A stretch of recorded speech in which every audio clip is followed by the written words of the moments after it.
Saya ini supaya nanti anda pulang ke rumah, gitu. Terus sampai rumah kan tidak ada KC lagi. KC tinggal kenangan, Maiyah tinggal ingatan. Anda kembali ke masalahmu masing-masing, dengan kegelisahanmu, dengan kegalauanmu masing-masing, ketap-kedip, ya kan?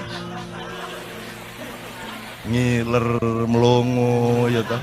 Gelisah, waduh ini kok ya opo, ini gimana, ini belum saya bayar, waduh nanti di kerjaan begini, kan gitu. Anda kembali ke masalah masing-masing. Aku bertanya, siapa yang memperhatikan bahwa engkau sedang galau? Apakah Indonesia tahu Anda galau? Apakah negara ini tahu engkau galau? Apakah pemerintah concern terhadap galau? Apakah ada ulama-ulama yang ada di dalam file dan kenangan hatinya bahwa umatnya galau? Kamu akan sendirian nanti di rumah masing-masing. Maka kamu harus punya sahabat sejati dalam hidupmu, sehingga dimanapun engkau berada dalam keadaan apapun saja, engkau memiliki teman. Dan siapakah temanmu yang sejati itu? Maka dengan handphone. Iya, enggak apa-apa. Bagus juga.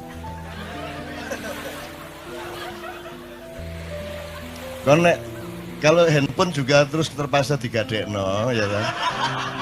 Tak kasih saran mudo kon ndek kamar iki. Mudo kok delok-delok dhewe raimu. Kok selentik sabar le.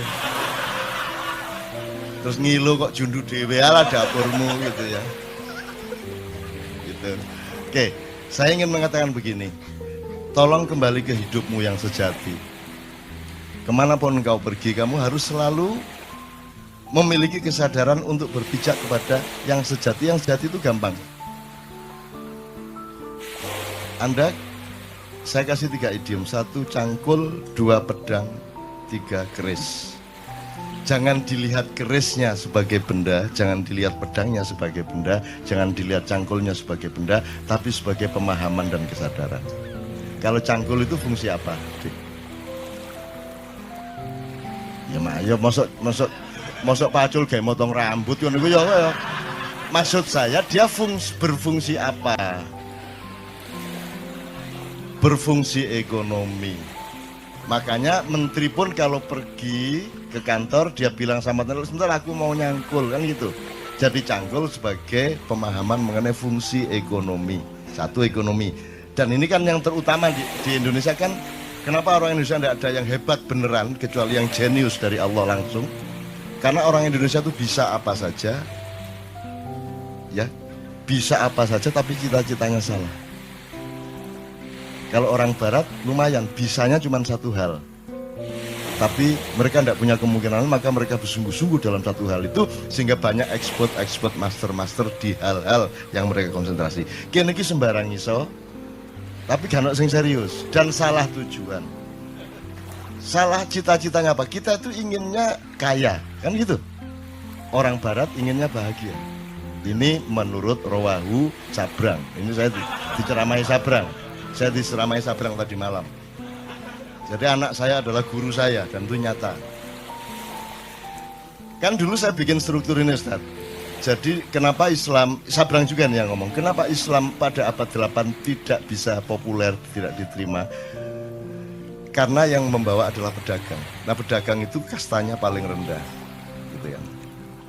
Tapi ketika Islam yang membawa adalah para syekh, para ulama, para Maulana Magdum Ibrahim dan seterusnya sampai Sunan Giri, sampai Sunan Kalijogo, semua orang pada masuk Islam karena mereka percaya kepada begawan, mereka percaya kepada panembahan, mereka percaya kepada keris dalam tanda petik ya, nanti tolong diingetin untuk kembali ke keris. Mereka percaya kepada orang mulia, orang yang menjadi pusaka bagi orang banyak, gitu kan. Kemudian sekarang kita terbalik 180 derajat. Yang paling kita utamakan adalah kaya, di bawahnya berkuasa, berkuasa pun untuk kaya, di bawahnya lagi pinter, pinter pun untuk ikut berkuasa supaya kaya. Nomor 4 kuat. Kuat itu punya kekuatan, punya akses, punya kesaktian, punya apa. Itu pun untuk supaya dia ikut berkuasa, supaya kaya lagi. jadi cita-cita kaya. Terus terkenal,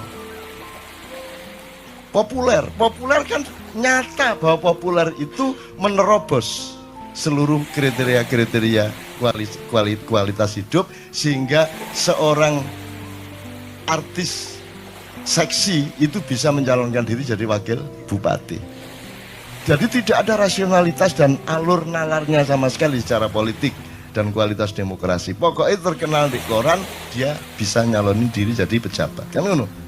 Caleg-caleg anggota DPR kita banyak yang melewati jalur Malang tadi itu. Itu ya.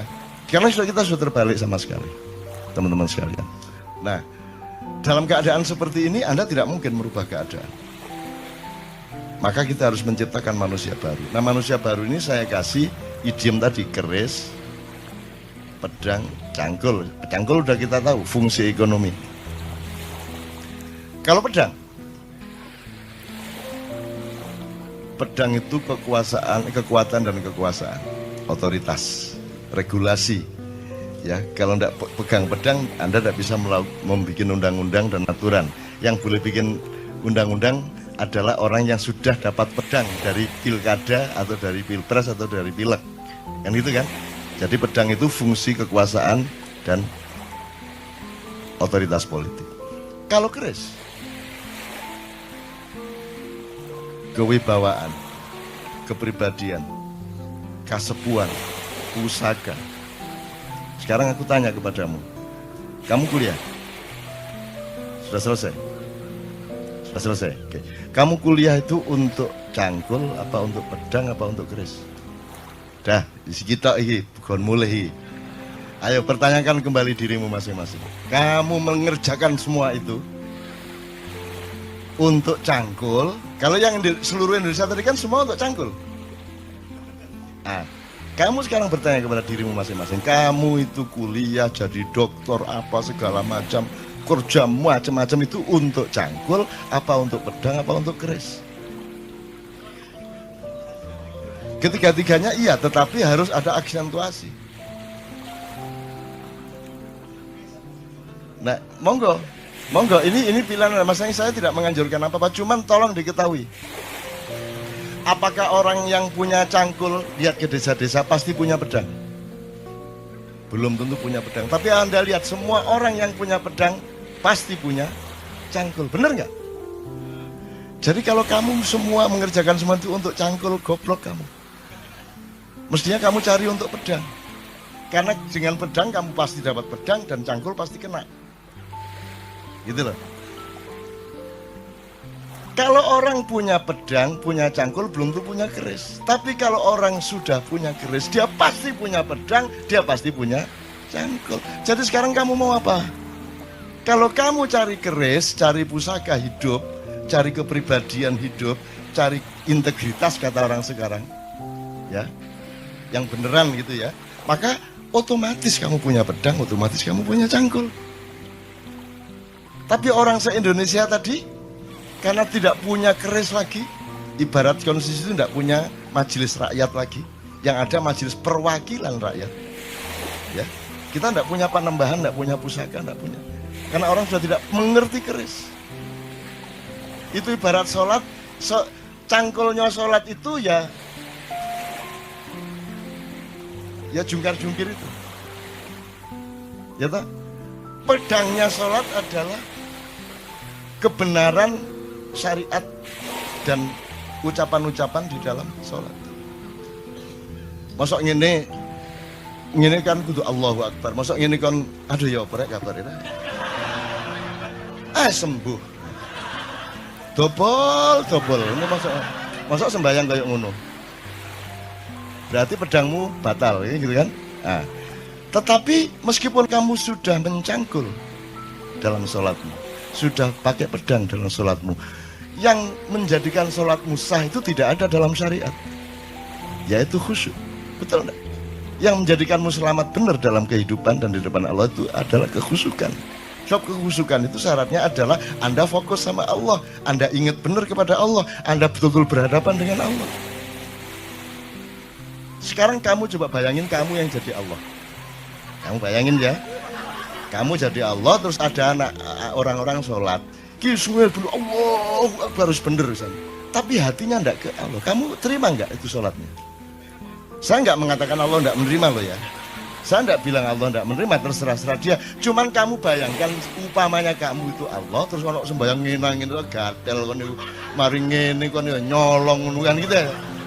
Diterima ndak kalau nggak khusyuk? Kamu nggak nerima kan? Kamu jangan berdebat, tapi ini Allah pasti nggak bisa kamu. Nggak ada orang bisa memastikan Allah nerima nggak nerima. Nggak usah berdebat ini doanya sampai apa tidak. Lo doa sing sampai sing endi? Ya ono, nggak usah diperdebatkan, bodoh gak ruwe kok. Jangan berdebat mengenai doa sampai atau tidak. Jangan berdebat mengenai Allah menerima atau tidak. Jangan berdebat mengenai masuk surga atau masuk neraka. Kon iku besane Gusti Allah ta ya apa? Kapan besanane resepsine di gedung apa kon? Bagaimana kamu bisa menentukan seseorang pasti masuk surga atau pasti masuk neraka, seseorang pasti diterima Allah atau tidak? Bahwa kita yakin, iya. Itulah yang namanya puncak iman.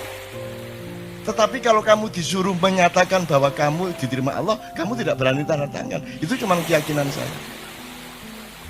Dan keyakinan kan tidak bisa diapa-apain. Dan itu juga tetap tidak bisa Anda bawa keluar, itu hanya ada di dalam dirimu. Jadi misalnya sekarang gini, Hendra, siapa Allahmu? Siapa Tuhanmu? Allah. Siapa Nabimu? Muhammad. Ya, kalau teman-teman agama lain punya struktur sendiri gitu ya. Siapa presidenmu?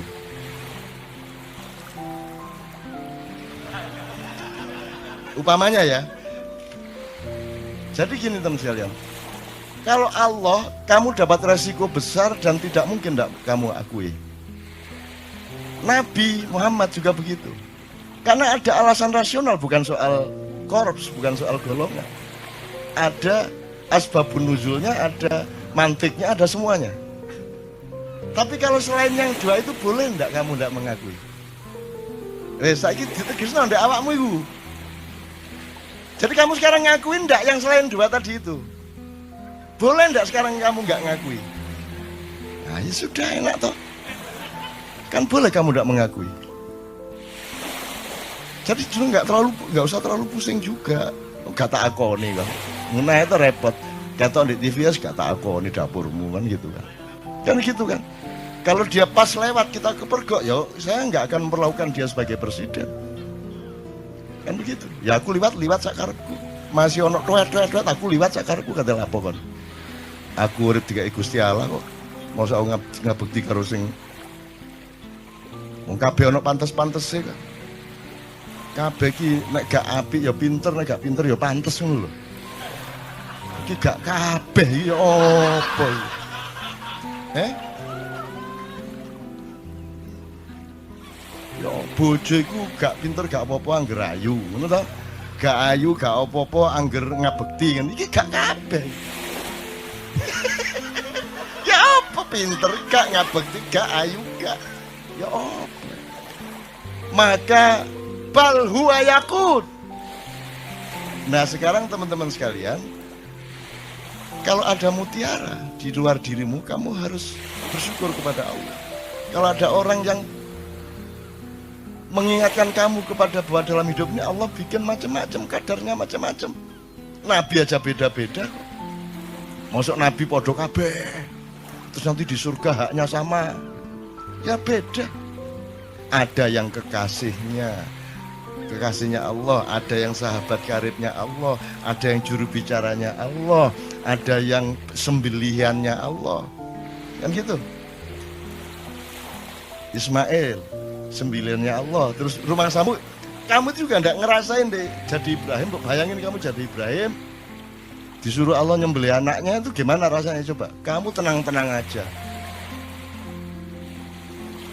Terus kamu pikir Ibrahim enggak mencoba bereaksi gitu? Terus ya ikhlas ya Allah, ya enggak lah. Jadi Ibrahim itu ya pergi ke hutan. Dia itu kan semua kan tidak untuk kepentingan Allah. Emang ada Allah punya kepentingan. Jadi kalau Allah menyuruhmu sesuatu, itu kan untukmu, untuk melindungimu, untuk pemahamanmu, bukan untuk dia. Gak padaan Gusti Allah kon gak sembahyang. Jadi itu untuk supaya ada, karena umatnya Nabi Ibrahim itu orang yang sudah terlanjur menyembah Tuhan yang sebelumnya, kepercayaan yang sebelumnya, yang apa namanya, tradisinya berbeda dengan yang ditawarkan oleh Nabi Ibrahim. Nah, untuk merubah tradisi dan meyakinkan mereka kepada tradisi baru itu harus ada praktek ikhlas membunuh anak itu. Jadi Nabi Ibrahim yo jane gak kuat rek, matane wong ngaplok arek gak kuat ya. Jadi dia nang alas naik gunung sama Ismail sama bawa kambing. Tuh, nanti wes melayu. Wah, akhirnya dia sembelih kambingnya, terus dia turun membawa kambing. Ini loh kalau Allahku, katanya, kata Ibrahim kepada Umar, ini loh kalau Allahku menyuruh sesuatu itu bukan karena kejam kepada kita, bukan karena minta ditaati. Sesungguhnya semua perintahnya karena sayang kepada kita. Aku disuruh menyembelih anakku, tapi buktinya anakku tidak tersembelih, kambing malah dikasih oleh Allah. Ngono, kerja itu kolusi antara Allah sama Ibrahim. Terus tenang aja ta. Kamu nanti saya bukain macam-macam bantah semua nanti kamu. Mosok gak lu? Kamu pikir Rasulullah aja manusia biasa kan? Semua itu kan enggak kok terus semua itu sudah hebat sejak awal ya enggak. Nabi Nuh aja istrinya dia enggak bisa dakwahi kok. Anaknya Nabi Nuh sendiri kafir kok. Kamu bisa bayangkan kalau seorang nabi istrinya sendiri tidak ikut suaminya, anak itu kan bayangin rumah tangganya bagaimana. Bayangin masyarakatnya bagaimana. Sekarang kita ini anak kita satu nakal aja udah pusing enggak karu-karuan kok. Bayangin ada nabi rasul lagi yang istrinya tidak taat, anaknya tidak taat. Kamu bisa bayangin keluarga ini gak sakinah toh. Gitu loh. Jadi kamu juga jangan terlalu pusing karena Allah sudah kasih jurisprudensi apa saja ada. Kalau kamu mengalami kesulitan apa-apa tinggal cari jurisprudensi apa. Wah ini cocok gigi Nabi Yunus sih Nabi Yunus sih cocok. Kalau kamu mengacu kepada contoh-contoh kejadian yang sudah Allah paparkan, kalau kamu menemukan itu selesai. Kamu akan mentertawakan dirimu ngene kok galau gak masalah. Ini buahnya kalau saya buka Anda bingung nanti. Buahnya Rasulullah, misalnya Rasulullah pernah mengganjal perutnya dengan batu supaya tidak lapar. Orang tidak mikir ya Aisyah ganjal batu tagak. Orang tidak pernah mikir tak? Mbok mestinya dilihat lah, kan mestinya serumah dong ganjil batu semua. Lah kamu nggak punya fakta bahwa Aisyah, jangan-jangan beliau lapar itu karena Aisyah lupa nawari makan. Loh, salah satu kemungkinannya loh ya. Mungkin Aisyah pas kurang care. Lah Rasulullah kan mau bilang, Aisyah saya belum makan, nggak berani dia. Kan Rasulullah lembut sama istrinya, dia sangat hati-hati menjaga perasaan istrinya. Akhirnya mergo bojone gak nawan-nawani mangan ya wis tak ganjel watu ngono. Bingung kan tak ceritane akeh. Wes banyak bahan ngene-ngene iki rek. Iki tak buka didik ngono to ya. Kan gak nemen-nemen bingungmu lho ya. Ya teman-teman sekalian ya mohon maaf nih Ustaz kalau anak agak yang enggak dikit-dikit gitu. Ini bukan tujuannya bukan mau mengkritik Muhammad, mengkritik Ibrahim dan sebagainya. Tujuannya supaya Anda mengetahui betapa banyak paradoks dalam hidup yang Allah sengaja menciptakan dalam hidupmu. Sehingga kamu jangan kaget sama paradoks itu. Tapi kalau kamu berdialektika dengan cara berpikir ma'iyah yang siklikal, yang spiral, yang penuh tikungan, penuh lipatan, dan Anda terbiasa dengan itu, maka seluruh yang kamu alami itu nanti akan bisa dieliminir menjadi berkah, menjadi rasa syukur, akan semua menjadi baik bagi hidupmu. Gitu loh maksud saya. Itu contoh-contoh, bukan saya kok terus menafsirkan gini, enggak. Saya itu cuman orang di depan saya itu supaya lebih bisa menghandle hidupnya menjadi lebih mudah. Karena Allah itu kan unik kan. Inna ma'al usri yusra gitu kan. Nek arek Malang kan ngene, langge sampean niku lho. Kan bersamaan dengan kesulitan sudah aku sediakan kemudahan. Langge sampean kok repot-repot, mbok wis langsung kemudahan apa sih? Ana sing nakal ngono ya apa? Semua orang di Indonesia kalau pidato syukur kepada Allah yang telah memberi kesehatan kita hari ini, dan tidak lupa kepada junjungan Nabi besar Muhammad SAW yang telah membawa kita dari kegelapan menuju cahaya. Itu sono sing nakal. Gusti Allah ya repot-repot. Mbok wis langsung cahaya opo sih? Dadak kegelapan barang gitu loh. Loh, tapi memang dramanya seperti itu dan Allah maunya dialektika kemesraan yang seperti itu. Jadi Anda jangan hidup di dalam satu penggalan sehingga Anda kebingungan dalam penggalan itu. Anda harus transenden, harus melihat keseluruhan dari metabolisme yang Allah ciptakan itu sehingga Anda senyum-senyum. Iya, gak apa-apa. Iya, ngerti aku. Ya ampun, nggih, ngertas kula. Ngertas kula. Ya, makanya kan kata rahasia, Ustaz ya, tolong dalam tasawuf, kata rahasia itu kan sangat mesra.